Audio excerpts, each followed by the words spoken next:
Muy buenos días, tardes, noches, gente. Bienvenida a esta entrevista. Hoy día tengo el privilegio y gustazo personal enorme de sentarme con quien considero un talento increíble en la escena del rol, de alguien que tiene muchísimo por decir y por compartir. Tal vez mi querida audiencia ya la reconozcan a nuestra invitada de la serie Reroll, donde un grupo de valientes improvisan historias de fantasía frente a cámara.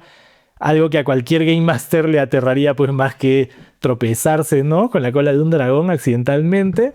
Y bueno, según su propio perfil, ella es Dungeon Mommy, editora y animadora de video y docente de rol. Qué fantástico eso. Con ustedes, Valentina Álvarez Such. Hola, Hola, Tina. ¿cómo estás, Rodri? Muchísimas gracias por invitarme. Estoy re contenta de estar acá. No, gracias, gracias a ti, de verdad, eso es un placer. Yo, como le comentaba justo a Tina fuera de cámara hace un rato, te conocí bien el año pasado, siempre te seguía, ¿no? Desde Mesas Roleras, el proyecto Reroll, la serie, pero más tal vez conecté con lo que ibas haciendo cuando hiciste un curso de rol y hablaremos un poquito más de esto. Y desde ese momento yo dije, wow, me encantaría conversar con Tina de esto frente a cámara por su visión, por el enfoque que tienes, Tina, también sobre el rol como medio, como arte, todo eso me encantó muchísimo. Y pues nada, Tina, muchas gracias por hacerte un espacio, por estar por aquí. ¿Y qué te parece? Mira, a mí como Dungeon Master, confesión pública, mi parte menos favorita del juego es leer los trasfondos de los personajes. Pero, pero en las entrevistas es lo que más me gusta. Así que Tina, ¿qué te parece si empezamos por ahí? Tina, cuéntanos un poquito quién eres, de dónde vienes y cómo empieza tu historia con el rol, con la serie, la producción, los eventos y todo esto. Dale, perfecto. Bueno, yo empecé a masterear a los 14 años, cumplí 30 la semana pasada, así que 16 años. Cuando vivía en un pueblito muy chico del sur de acá de Argentina, en la Patagonia, se llama San Martín de los Andes. Es un pueblo de 10 cuadras por 10 cuadras, muy, muy, muy pequeño y no había muy buen internet en esa época. Entonces empecé no tenía acceso a D&D en ese momento, creo que era 3.5 lo que había y ni siquiera podía como acceder a manuales, nada. Entonces yo me inventé como un juego de rol por entender, muy malo, por favor no me lo pidan porque es patético, tenía 14 años, pero no importa, era como, quiero decir, era todo muy austero. Y lo jugaba con mis amigos, había logrado que mi prima venga a Buenos Aires y me compré un D20, era todo lo que tenía y yo tiraba el D20 por todos mis jugadores.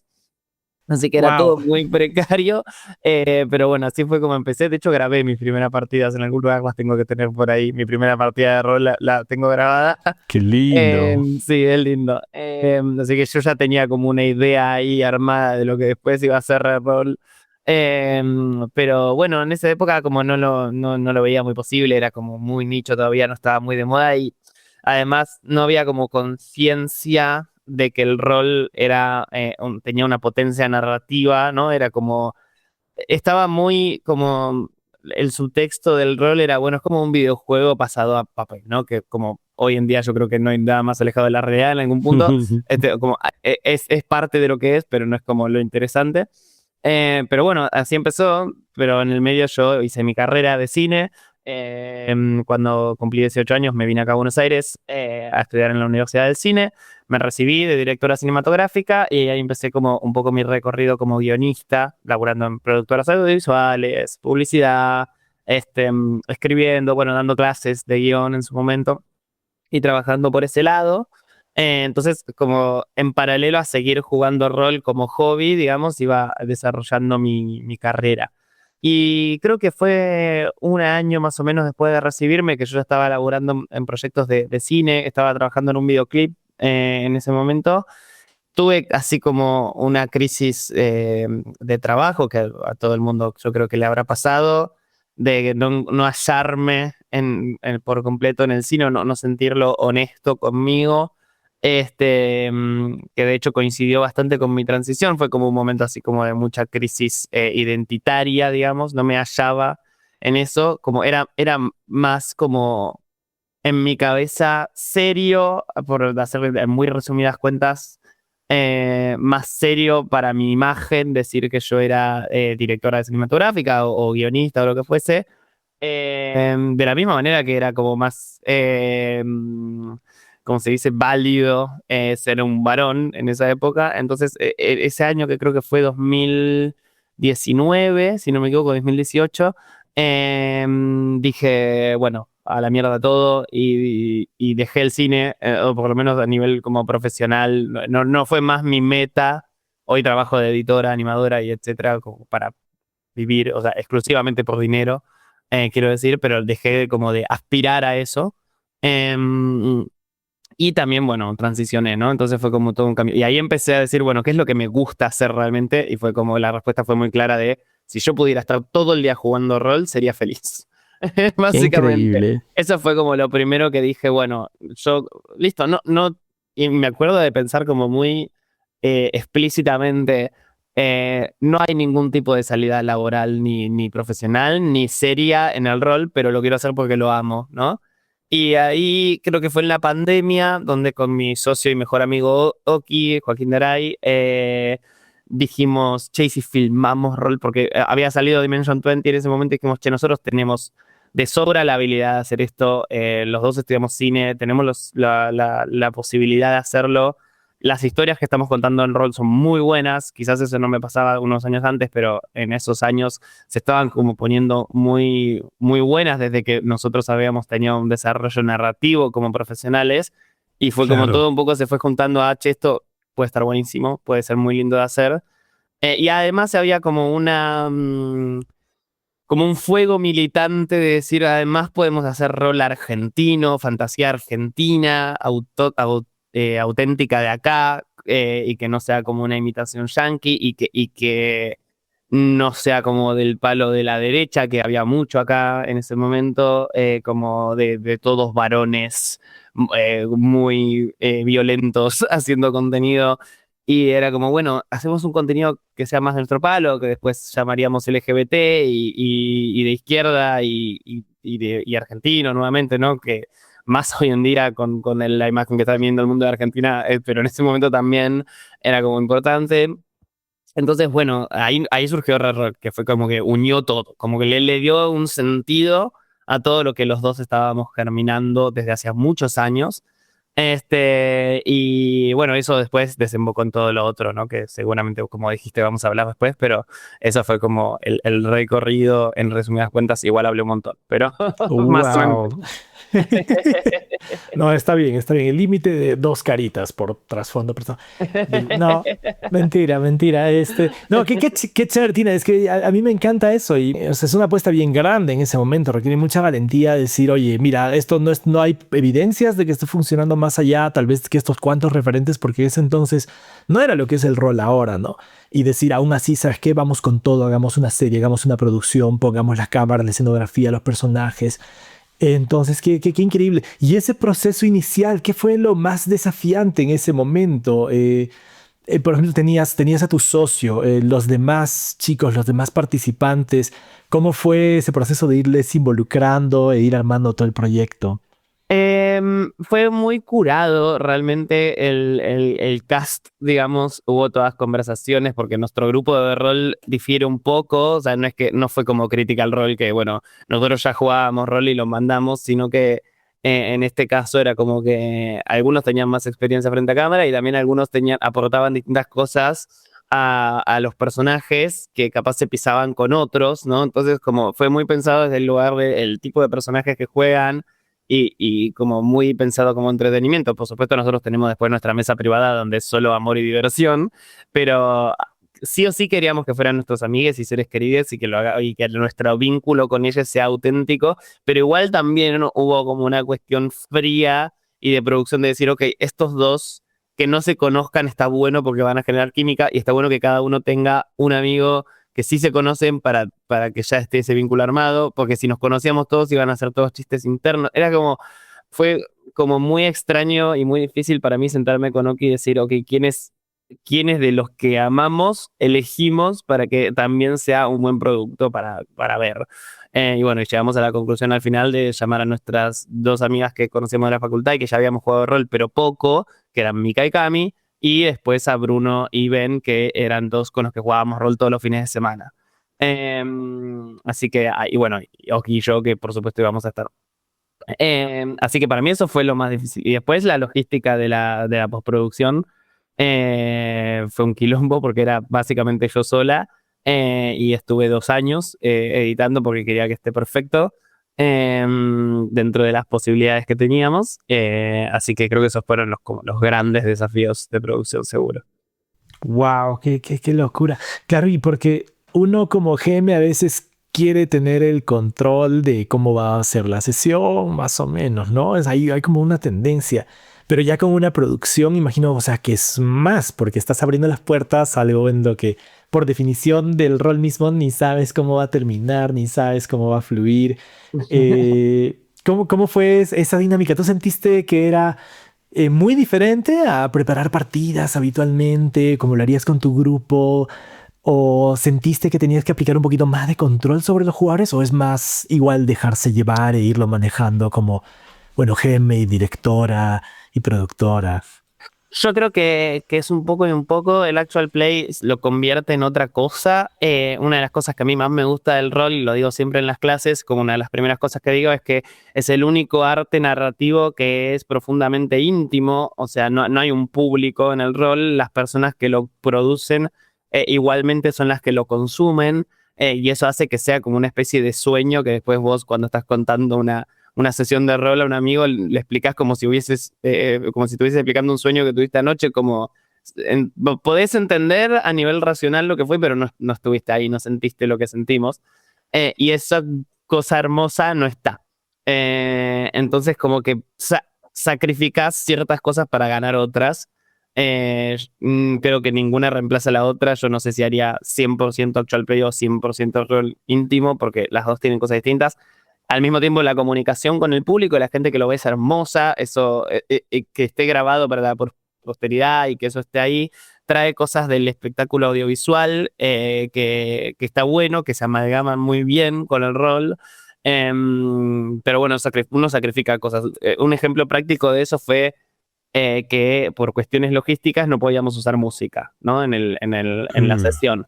Y yo mastereo mucho con música, o sea, a mí me gusta mucho masterear con música. Elijo, tengo mis playlists para cada cosa, tengo mis leitmotivs, practico frente al espejo para que lo que yo digo caiga con lo que se escucha en la música. Soy como muy obsesiva con eso. Entonces, en el rodaje fue como, ok, tenemos que lograr como traer algo del audiovisual que reemplace esto para que yo pueda como ambientar bien. Entonces, en ese momento la respuesta fue las luces. Dije, ok, necesito tener a alguien con las luces que me ayude, ¿no? Que cuando algo se pone tenso me cambian las luces rojas, que cuando algo estemos en la ciudad me ponga las luces frías, que cuando estemos en el jardín me ponga las luces verdes. Y eso fue como una manera Entonces, hay como algo un poco lost in translation, me parece. Uno está pensando en el público también, además de sus jugadores, pero al mismo tiempo, si haces todo para el público, pierde lo genuino, y eso también es un problema. Entonces yo creo que hay que balancear mucho qué es producción y audiovisual y qué es... no alcanza con una ni la otra. No puedes hacer todo solamente genuino como jugás en tu casa, ni tampoco puedes hacer todo para el público. Tenés que lograr como un punto medio. Claro, qué locura. ¿Y qué tal tus jugadores te han comentado cómo ha sido para ellos también a esa transición de jugar, pues, como dices, ¿no? Un ambiente íntimo ahora ante la cámara?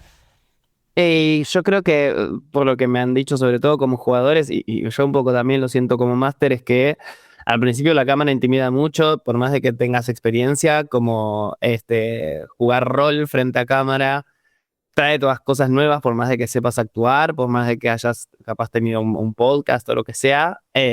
Jugar rol es más, es otro tipo de exposición.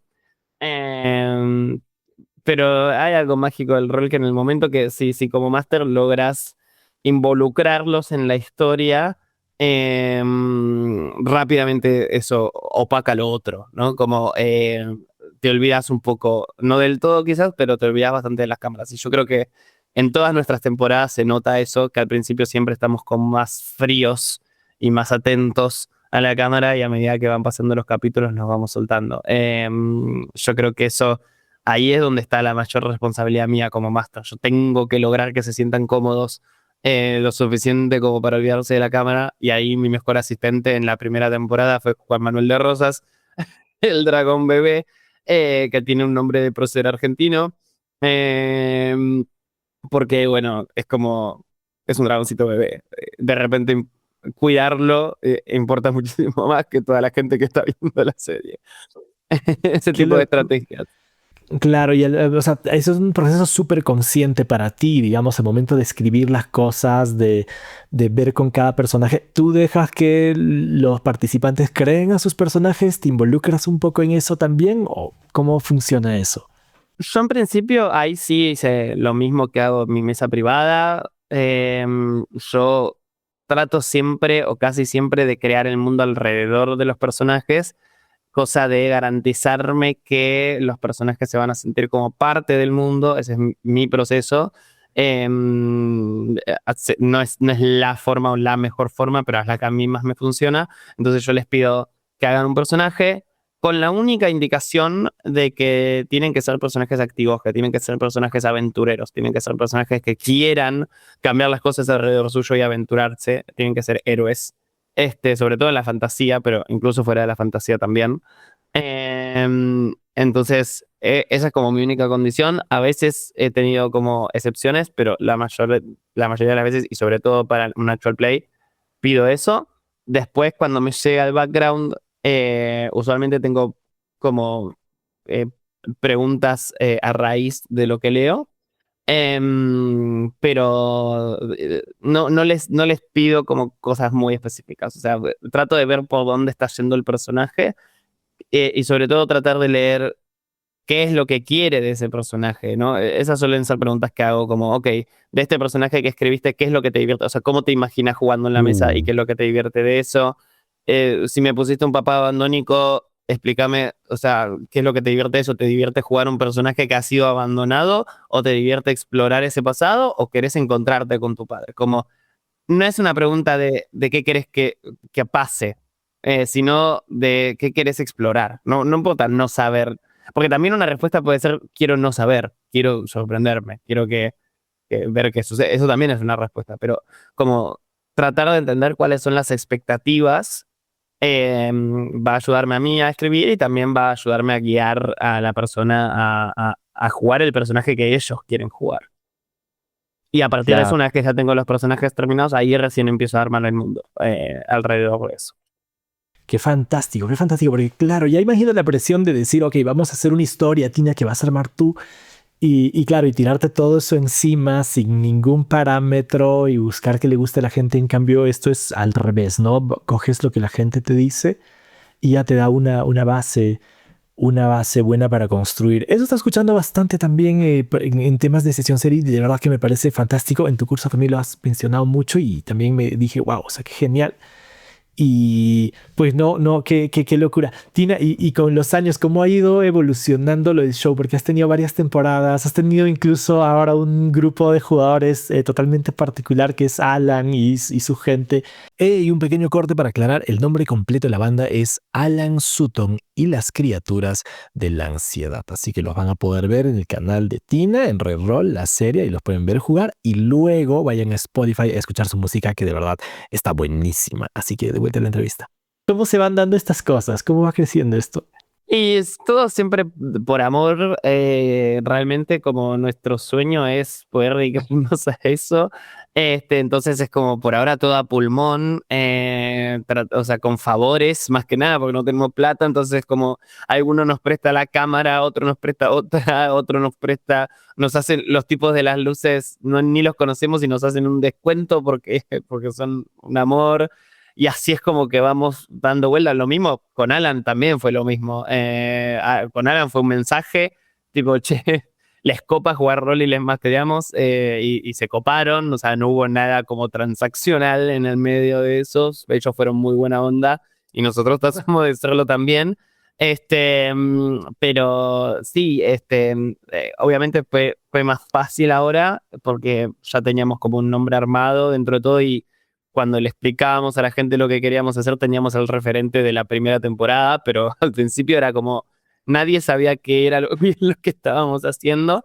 Pero ahora estamos un poco tomándonos un descanso porque Guardias en Acción y El País de los Colibríes, nuestros dos últimos proyectos, nos consumieron mucho, pero obviamente la idea es de seguir armando, tenemos algunas ideas en mente, la idea es seguir creciendo, pero sí, hicimos esta temporada con Alan y después hicimos un podcast que estamos tratando como de hacer contenido más ambicioso y contenido más fácil también, siempre como priorizando también nuestra salud mental. Pero no reemplaza nuestro juego. O sea, yo sigo jugando los viernes con mis amigos, los domingos, y como siempre tenemos que hacer un parate de decir que nuestra relación y nuestra relación con nosotros como amigues y con el rol siga siendo amorosa y no en ningún momento como que nada opaque eso, porque si no es como que volvemos al mismo problema que lo que yo tenía antes con el cine. O sea, siempre como que tiene que ser primordial el amor por el arte que hacemos y por nosotros como personas. Claro, totalmente, totalmente. Sí, sí, es como dicen, ¿no? Primero tienes un proyecto y luego el proyecto te tiene a ti y ya cuando tienes esa presión extra, han tenido momentos así de tensión donde, oye, mira, crisis, ¿qué está pasando? ¿Han pasado por cosas así? Sí, sí, lo hablamos creo en el coloquio del año pasado, en un momento, me acuerdo que surgió a raíz de una de las preguntas de la gente, contábamos esto de que una vez estábamos en una llamada de producción, eh, y tuvimos un momento de silencio donde yo dije un comentario, yo lo estaba atosigando bueno, yo tengo TOC diagnosticado y Oki tiene TDAH, que son como dos diagnósticos opuestos, como uno muy funcional, pero psicótico, y el otro como muy abrumable por esas cosas. Entonces, como a veces está bueno porque nos complementamos, pero a veces puede ser como mucho. Entonces, yo estaba como apabullándolo mucho a él me hizo un comentario bastante hiriente y fue como, me acuerdo, un momento de silencio de, che, ¿cómo estás, amigo? ¿Estás bien? ¿Cómo te sentís? ¿Cómo estás? Prendemos un toque y él me preguntó lo mismo y esos son los mejores momentos también porque llegamos a decir, ok, ¿no? Como amigos también nos han parado y dicho, che, tenemos que hacer más cosas, tenemos que hacer más reroll, y es como, es contraproducente eso, porque el algoritmo, las redes, la máquina del entretenimiento siempre te va a pedir más. O sea, nunca va a haber un momento donde te diga, bien, listo, ya estás haciendo suficiente cantidad de contenido. No, siempre va a hacer falta más. Y eso va en detrimento de la salud mental, va en detrimento de la calidad, va en detrimento de las ganas de hacerlo. Entonces somos como muy amables en decir, hagamos los proyectos que queremos hacer y hagámoslo bien. Por ahora, por lo menos, que encima ni siquiera ganamos plata con esto, o sea, lo estamos haciendo por puro amor. Entonces, hay que como tratar de ponerle el pecho a la máquina del entretenimiento, decir, yo te voy a dar esto es lo que puedo dar. Y ser amable con uno en decir, y está bien esa cantidad, no necesito que sea más. Porque vos me vas a seguir pidiendo más. Nunca es una relación sana con el entretenimiento. Siempre vos tenés que poner el límite. Eh, Qué interesante. Porque si no, es como que vas a estar, encima va a ganar la autoexigencia. No, la máquina me pide, bueno, tenés que traer más, y vos decís, es verdad, soy un desastre, tendría que estar haciendo más. Y esto es todo una bola de nieve terrible. Entonces hay que decir, no te voy a, sí podría sacrificar mi vida por darte más. Pero no lo voy a hacer, no lo voy a hacer, voy a darte hasta acá y está bien y es re amoroso y re valioso lo que estoy haciendo. Y lo tenés que hacer vos, porque si no lo haces vos, nadie lo va a hacer. Qué Eh, locura. sí. Qué locura, claro, fácil dejarse llevar y de pronto que esto que iba a ser una herramienta para ese fin tan personal que es lo que tú decías, ¿no? Tener más rol en la vida, que sea como que lo principal de tus actividades y de pronto ahora es lo otro, lo principal y todo es un sacrificio para alimentar eso, ¿no? Qué interesante. Yo resueno un poquito con eso porque te juro que nos pasa también a los chicos con el proyecto en mesas y claro, hay que estar haciendo ese reset de a ver, ¿no? Es de natural a todo proyecto para mí. Yo creo que cualquier Ujú. proyecto, sobre todo de los que están hechos con amor, una vez que decidís hacerlo, es algo hermoso, porque todos tenemos ideas de proyectos y cuando es una idea todos la amamos y nada más, pero en el momento que el proyecto se vuelve real, empiezan los límites. Y no tiene que ver con perderle el amor porque ahora es real el proyecto, es simplemente que al ser realidad, uno tiene que poner tiene que sentar las bases de cuánto de tu vida eso ocupa, porque no es sano que sea toda. Entonces, algún límite hay que poner. Exacto, exacto. Te puede costar justo lo que querías nutrir, ¿no? Que es Total. esa felicidad y esa plenitud haciendo lo que te gusta. Qué locura. Pero qué chévere, Tina. Imagino que debe ser una aventura increíble y súper enriquecedora. ¿Tú cuál dirías, Tina, que puede ser tal vez de las lecciones más importantes que te has llevado de este aprendizaje de llevar la serie? Algo que cuando empezaste no lo imaginabas, pero ahora que ya estás a este lado, ¿no? Años después, ahora lo ves. Y yo creo que tiene que ver sí o sí con la gente que lo ve. Y sobre todo que no es la cantidad de gente. Yo quizás tenía muy presente y tengo muy presente todavía que siempre en este tipo de proyectos, sobre todo en los proyectos artísticos o que uno muestra al mundo, siempre va a haber una cuota, digamos, altruista y una cuota egoísta. Eso es natural a todos y las tenemos todos. Por un lado, tengo esta cosa de amor al rol y querer que la gente lo vea y ayudar a la gente a meterse en el rol. Y como esa cosa como más de desvivirse por el otro y como hacerle este regalo a la comunidad. Y después está el otro de quiero ser la mejor máster del mundo y que todos lo vean y que todo el mundo lo vea y que sea un éxito y que piensen que soy una genia. Digo, eso también va a estar ahí. Incluso si yo no lo pienso, como no importa, como que ese deseo siempre va a estar, todos lo tenemos, sobre todo la gente que hacemos algo que los otros van a ver. La diferencia está en cuál alimentás, ¿no? Entonces uno trata como de alimentar la parte altruista y no alimentar el ego.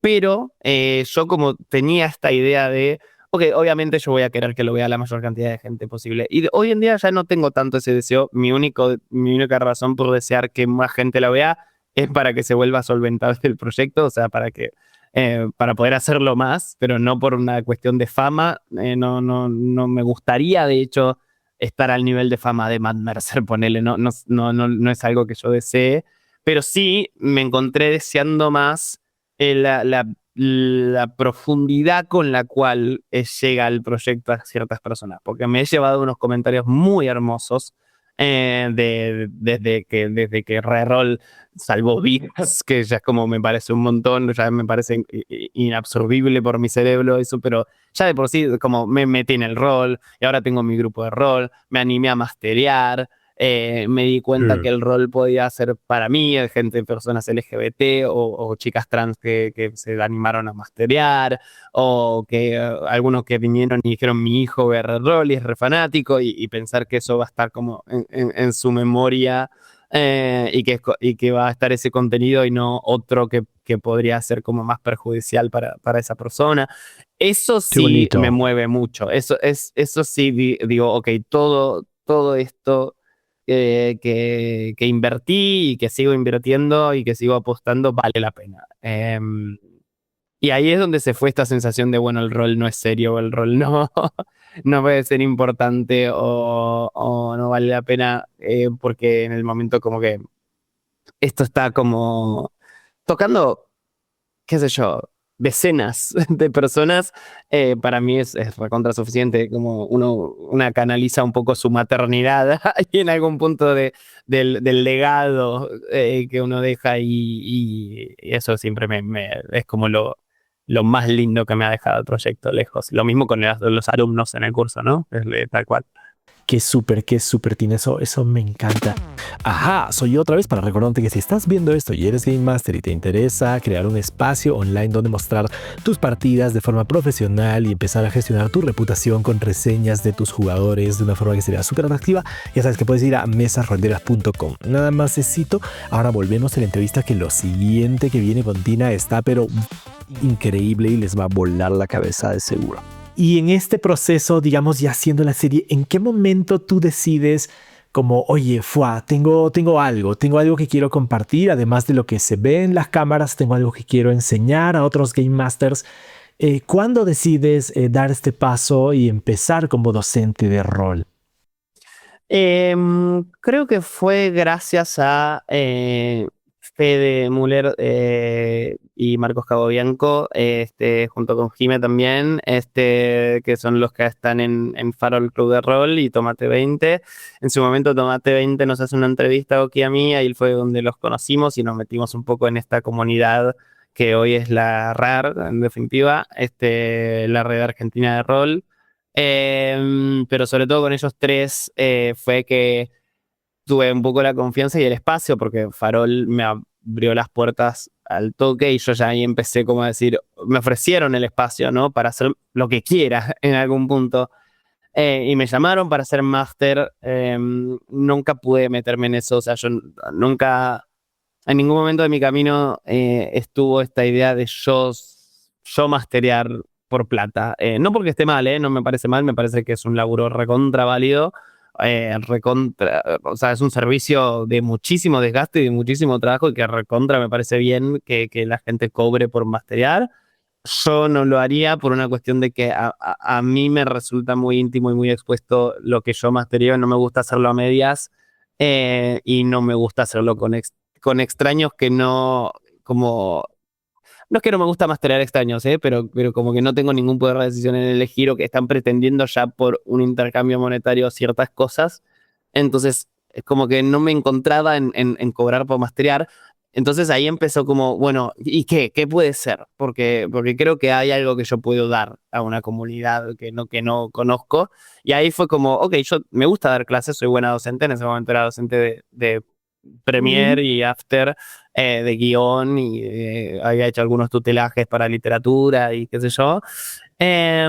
Y ahí dije, bueno, ok, no voy a enseñar D&D porque para eso está YouTube, pero sí puedo traer esas cosas que yo sé, que a mí me profundizaron muchísimo de la manera en que yo masterió y que yo las encontré en el cine, eh, y adaptarlas a rol. Por un lado, nuevamente siempre lo egoísta y siempre lo altruista, por un lado me parece que puedo darle herramientas de guión, de teatro, de cine, de improvisación, eh, aplicadas a rol a mucha gente. Y aparte, la parte egoísta también está en, quiero pensar el rol. Creo que estamos en la cuna de lo que son los estudios y el academicismo del rol y tratar de entender el rol como un arte narrativo y que tiene otras reglas y que por ende tiene otras maneras, otras prácticas para contar mejores historias. Y estamos es tan como apasionante que estemos en la germinación de eso, que la idea de ser parte de las primeras personas, que somos un montón, pensando el rol, me llena de orgullo. Y aprendo muchísimo en mis clases con solamente los argumentos y las cosas que me dicen los alumnos o las preguntas. Me han hecho como reflexionar muchísimo y me han hecho cambiar mucho la manera en la que yo mastereo. Este, mm, y que aparte las personas que vienen también tienen esa cosa de respetar al rol como un arte que se puede estudiar. Entonces, verlos masterear a Vale. ellos también me da un montón de herramientas. Entonces, ahí fue como que también se unió todo y armé el curso. Este primer curso que ahora yo grabé y lo subí, hicimos 6 camadas. Ya por una cuestión logística no la estoy pudiendo dar más en vivo. En algún momento me encantaría volver porque me encanta dar clases.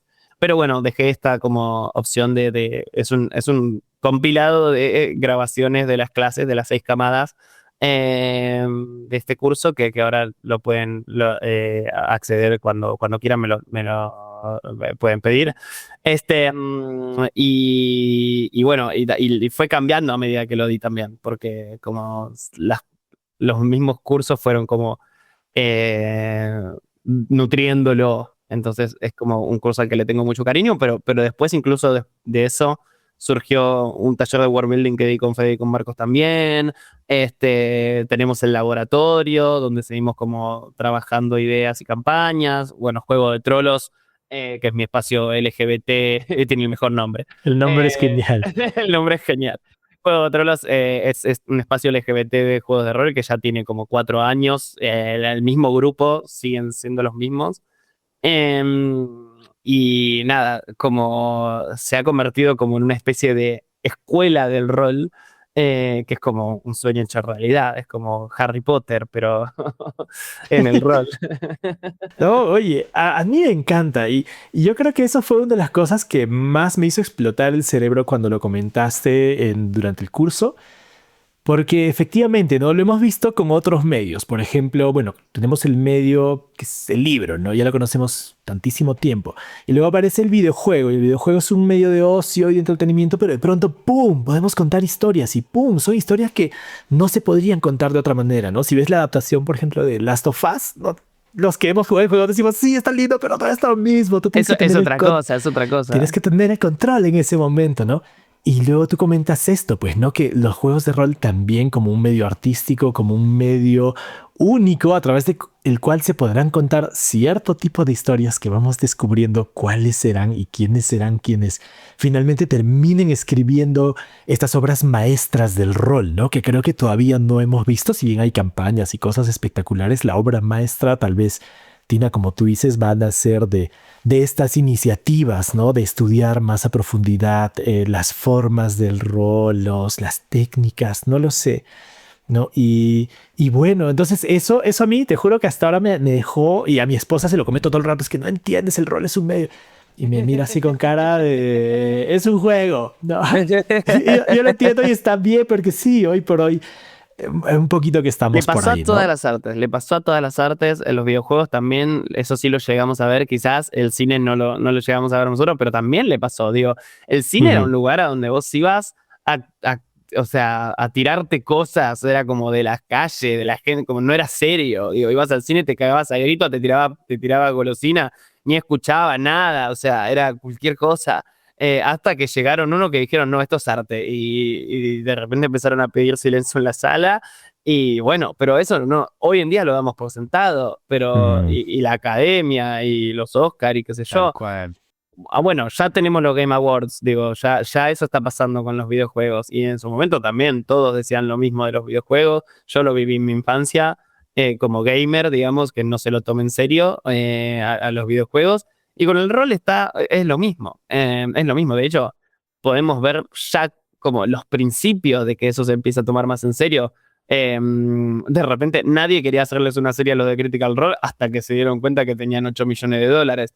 Y de repente les recopó la idea del rol como arte. Digo, como es una cuestión de tiempo eso. Y de hecho, si ves las adaptaciones de Vox Machina, de Mighty Nine, o incluso la película de Dungeons and Dragons, como estas cuestiones más mediáticas, eh, está bien, son cines, son series, pero ves las raíces de que eso es una historia de rol.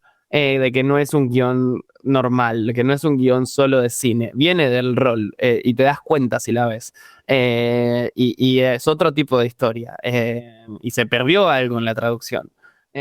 Porque si viste la campaña en la que está basada esa serie, la sensación fue otra. Y está re bueno, pero es distinto, como Last of Us, como decías, ¿no? Entonces, bueno, tenemos el privilegio nosotros de saber, ¿no? Tenemos el mm. privilegio de saber a dónde va, como medio saber el futuro en algún punto. Como sabemos que Claro. es Tal vez simplemente, somos como profetas del rol como arte. eso, ¿no? Tal vez va a depender de, como dices, de esos momentos de conexión donde se conecta el arte con el mercado y eso posibilita, pues, algo masivo, ¿no? Como lo que están haciendo realmente Critical Role, que ahora hacen presentaciones en vivo y llenan, no sé de qué llenan, creo que teatros. Está, sí, ¿no? De Sí, cualquier cosa. sí, Es sí, una locura. es loquísimo, ¿no? Pero Sí, imagínate algo así, pues, para jugar con alguien. No sé. Y ahora es una época fantástica también. Tenemos acceso, por ejemplo, veía que por internet puedes acceder a jugar con John Wick, diseñador de juegos como Séptimo Mar y cosas así, y te ofrecen mesas y tal, ¿no? Tina, pero volviendo un poquito, el enfoque que tú tienes en la enseñanza en este curso, a mí me quedó que es bastante centrado en lo narrativo, ¿verdad? Para el Game Master, digamos que nos escucha con una hoja de Excel y su balanceador de encuentros, ¿qué significa esto y por qué debería ser más importante? ¿Por qué debería darle importancia? Yo como digo siempre al principio, lo primero que digo siempre en el curso es, todo esto es innecesario, como es un mensaje para mis haters también, como no hace falta en realidad, no, lo mismo también, nuevamente, se lo dicen a todas las artes, como no es como cirugías, o sea, no es que puedes ir a hacer una cirugía sin un título, digo, eso sí que no se puede, pero obvio que puedes ir a hacer arte sin estudiar nada, y lo mismo. Obvio que puedes ir a masterear sin hacer un curso, más vale. Pero el deseo de profundizar está en un montón de gente y sí se puede profundizar, y sí se puede aprender a hacerlo mejor, y sí se pueden ganar herramientas y técnicas. Lo que pasa es que, como en cualquier arte, en el mastereo, cada uno tiene que lograr encontrar su método. Y por suerte empieza a haber un montón de gente con mucha experiencia que te puede contar sobre su método, ¿no? Así como yo digo esto de, yo pido, después de varias iteraciones de mastereo, la que mejor me funciona a mí es pedir los backgrounds y después hacer el world building.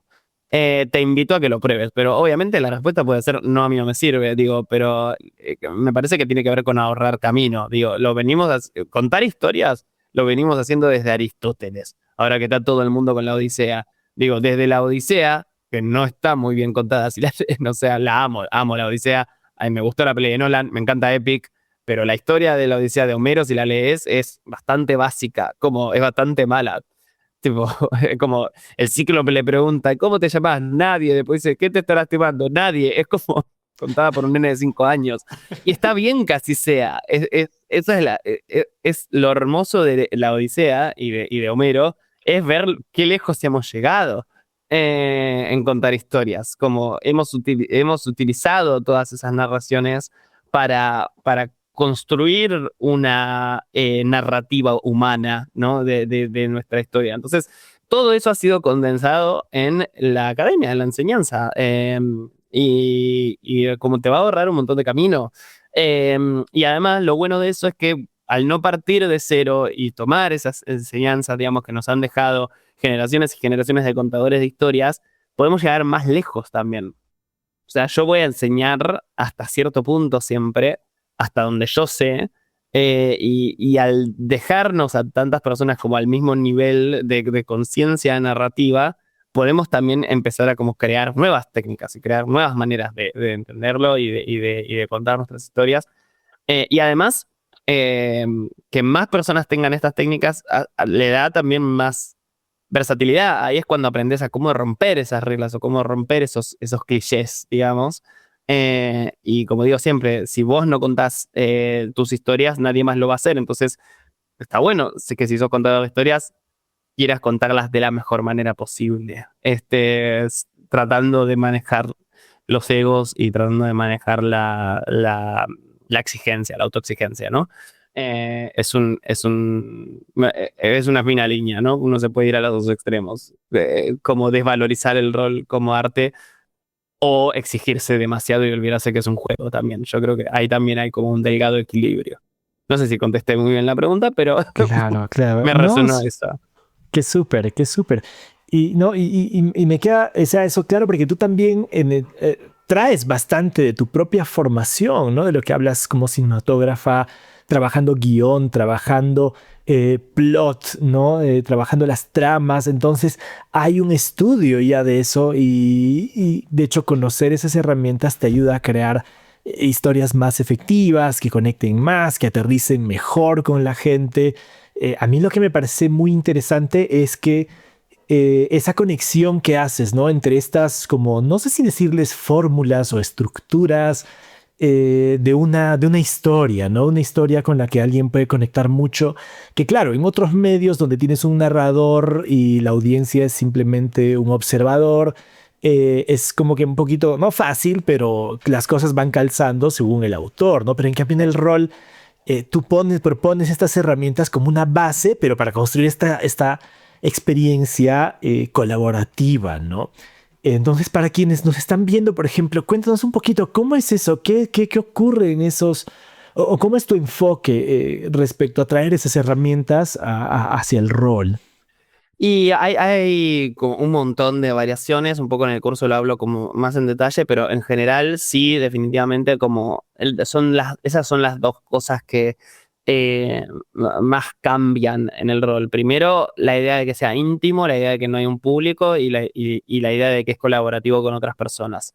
Creo que trae facilidades y dificultades, las dos cosas, porque también trae un montón de facilidades, digo, yo como también escritora de literatura, digo, cuando estoy escribiendo un libro, me encuentro con los problemas de la literatura, que son, por ejemplo, puedo decir, una de las cosas que te puede pasar es que todos los personajes tengan la misma voz, ¿no? Es como un error de literatura muy normal, de dramaturgia, que es como, bueno, soy una sola persona escribiendo estos personajes, entonces el peligro es que todos suenen iguales. Entonces, el rol no tiene eso. De hecho, yo he hecho de esto de estar escribiendo un libro y decir, bueno, la voy a masterear.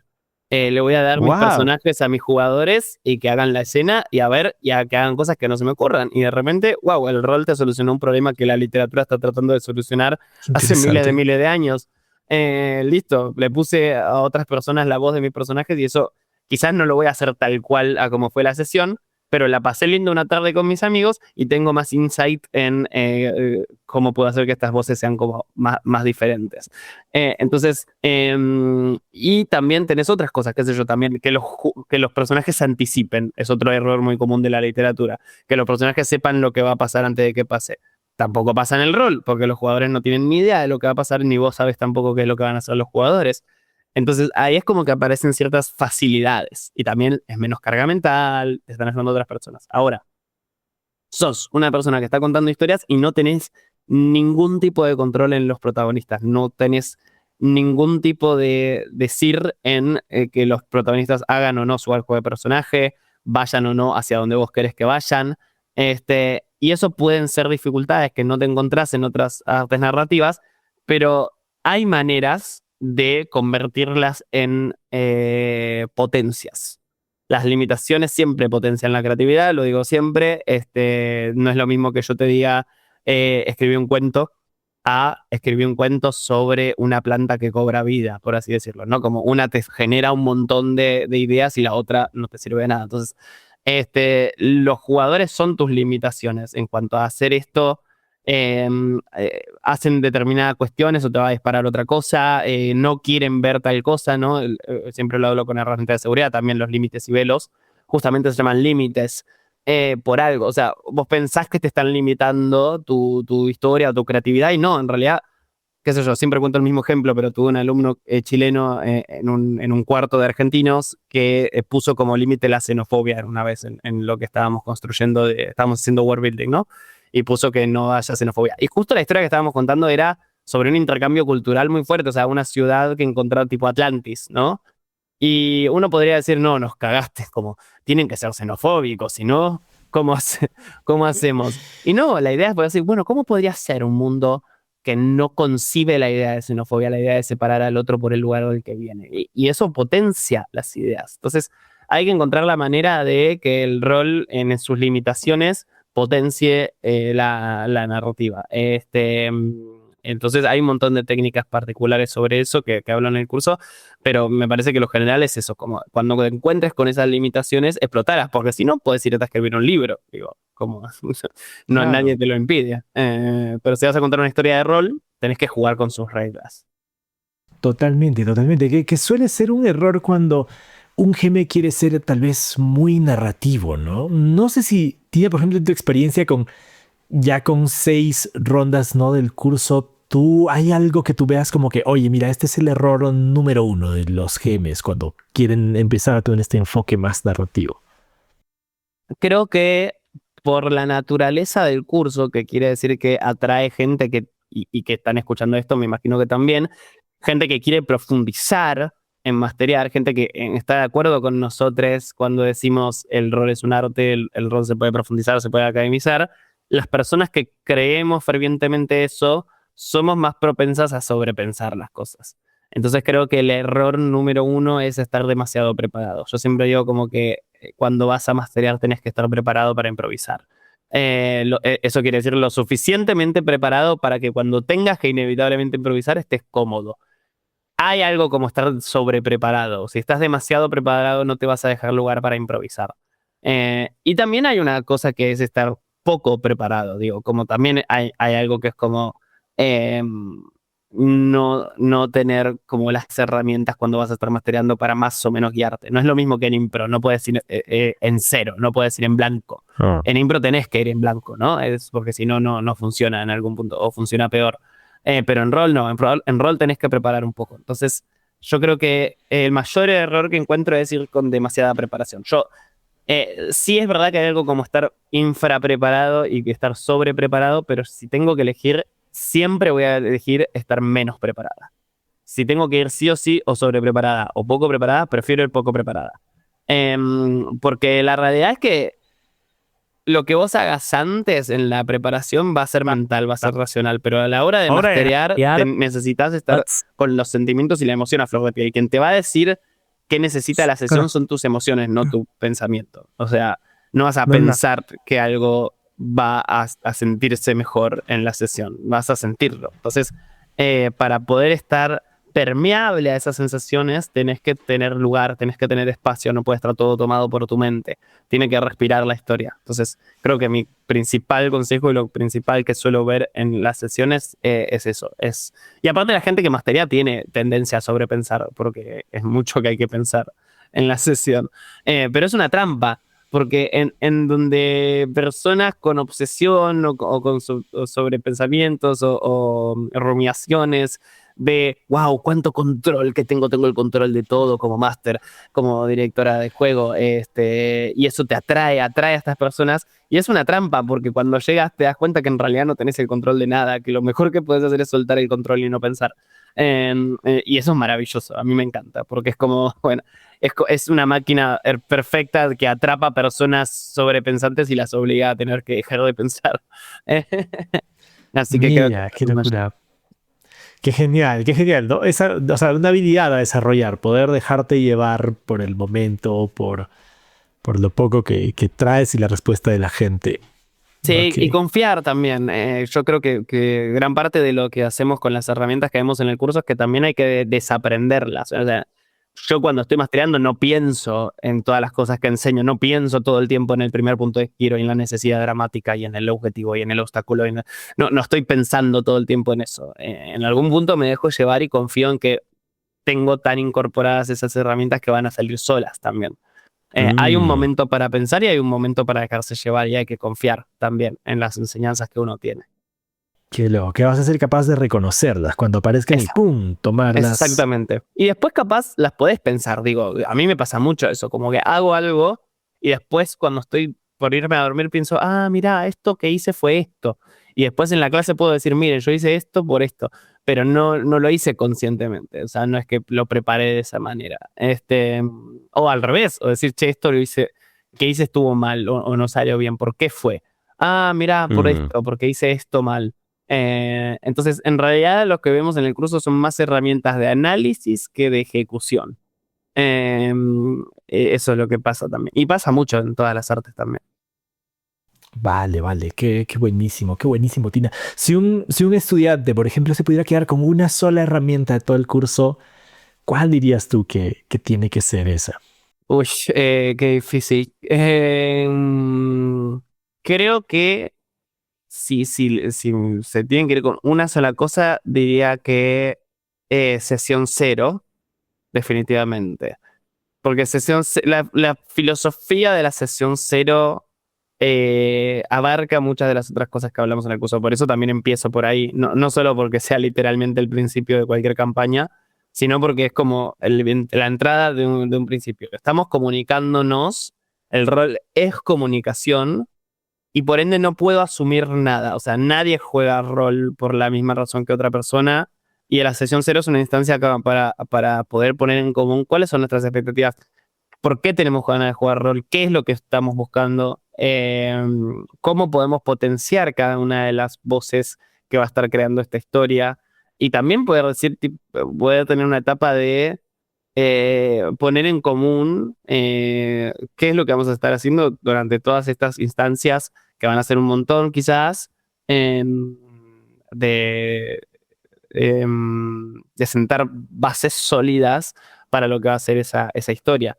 Creo que también eso es único del rol, porque no hay como, bueno, estoy leyendo como la preparación para leer un libro, claro, sumo un prefacio, ponele, pero no es como, no está esa cosa como de una instancia de poner en común a ver cómo va a suceder. Pero bueno, nuevamente, el rol es íntimo también, entonces eso no lo tienen las otras artes, y como es íntimo es más expuesto, y como es más expuesto hay que tomarse en serio las sensaciones que pueden generar. O sea, realmente el rol, así como puede ponerse como más profundo y puede tocar fibras más fuertes, también por eso hay que tener cuidado. Digo, uno está muy expuesto. No es como cuando uno interpreta un personaje como actor o como actriz, donde siempre hay una separación entre voz y personaje, sino que hay una unión entre voz y personajes, no son algo completamente separado. Y por ende, las cosas que le pasan a tu personaje te pueden afectar de verdad. Obviamente que no es real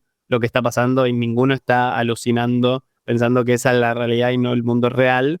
No me he cruzado con nadie que le pase eso, pero sí las emociones que surgen del rol son reales y por ende hay que cuidarlas, y por eso creo que la sesión cero es la herramienta más importante a la hora de hacer eso.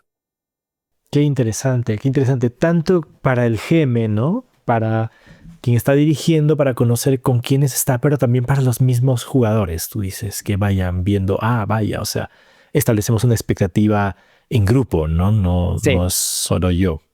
sí, sí, sí. Mm, Y además te permite contar mejores historias, sobre todo, porque sabes a dónde apuntar, ¿no? Es como la diferencia entre como disparar a ciegas y poder ver a lo que estás apuntando, digamos. Y también te permite hacer otras cosas porque todos podríamos coparnos, creo yo, o la mayoría de la gente podría coparse una campaña turbia, ¿no? O oscura, que toque cosas como muy complicadas y que los personajes sufran. Nos gusta que los personajes sufran. Lo único que puede hacer que eso lo pase mal es tener las expectativas incorrectas, más que nada. Entonces eso se puede dilucidar rápidamente en una sesión cero. Con tener las expectativas correctas, uno también baja las defensas y se mantiene permeable a que la historia lo penetre también en ese sentido. Entonces, la sesión cero es una herramienta para narrar mejor también, no solamente para cuidar las sensibilidades de las personas en la mesa. claro, claro, qué increíble. Porque sí, pues, ¿no? O sea, si bien tal vez hay una opinión que va rondando por la comunidad, ¿no? Y es que no, lo más importante es la historia y la historia, pero claro, tenemos que pasarla bien también en el proceso de llegar a esa historia. Bueno, vale, y a veces hasta el momento mismo puede ser lo más disfrutable que si la historia fue o no fue tan espectacular, ¿no? Pero de todas maneras, o sea, yo como Game Master, que no me considero tampoco tan creativo, sí recomiendo ir explorando estas otras herramientas como las que propones tú, Tina, con estas estructuras y estos frameworks, porque claro, tal vez el rol puede ser un poco impredecible y tal, pero teniendo esas opciones para ir jalando y hacer de esa historia que se va creando como que algo aún más espectacular, a mí me parece que viene siempre súper, súper bien. Totalmente. Eh, Sí. Cuéntanos, Tina, ¿qué otros proyectos vienen? ¿Qué más podemos ir viendo de ti? Vamos a dejar, Tina, por si acaso, todos tus links de la serie, los tuyos, aquí en la descripción. Ya me comentarás cuáles son para dejarlos, los del curso también, para quienes estén interesados. ¿Y qué más podemos ver? ¿Qué más podemos esperar de ti para ir siguiéndote y estar atentos a lo que vas a ir trayendo este año? Justo me agarra creo que en un buen momento porque está todo subido ya, o sea, acaba de salir el último capítulo del podcast, así que pueden encontrar la primera temporada de Red Roll, El Brote de Fuego, la segunda, El País de los Colibríes, y Guardias en Acción, el podcast en Spotify, todo en @RedRollSerie en todas las redes sociales, en Instagram, en YouTube, en TikTok, está todo gratis y disponible para quien lo quiera ver. Y después me pueden escribir a @tinasuch o mismo a @rerollserie para acceder al curso grabado, al laboratorio, a Juego de Trolos, a lo que sea que tengan ganas. Y siempre estamos haciendo cosas nuevas. Hicimos hace poco eventos de Sangre en la Torre del Reloj, que es un juego de deducción social muy hermoso. Y ahí en Reroll Serie se van a estar enterando de otras propuestas que vamos a estar haciendo. Nadie nos va a parar, así que van a ir surgiendo nuevas cosas. No hay nada en puertas, no hay nada que esperar ahora, pero por suerte hay un montón de contenido para ver por ahí, así que ahí estamos para lo que necesiten. Fantástico, fantástico, Tina. Pues, oye, muchísimas gracias por haberte pasado por aquí, por compartir un poco de esta tu visión que siempre me ha encantado y de verdad que me moría de ganas por hablar de esto, así no sea ni en cámara ni nada. Así que me ha encantado, les puse la entrevista para charlar contigo un rato y pues nada, gente, ya saben, sigan por favor a Tina, por favor vean todo lo que está haciendo, de verdad es súper, súper recomendable y pues los links los van a encontrar aquí en la descripción del video. Así que muchísimas gracias, Muchísimas Tina. gracias a vos, Rodri. Me encantó charlar con vos y me encantó la propuesta, así que muchas gracias por invitarme. Fantástico, gracias. Y gracias a los que se han quedado hasta el final. Ya nos estamos viendo en otra ocasión. Chao, Muchas chao. gracias. Chau, chau.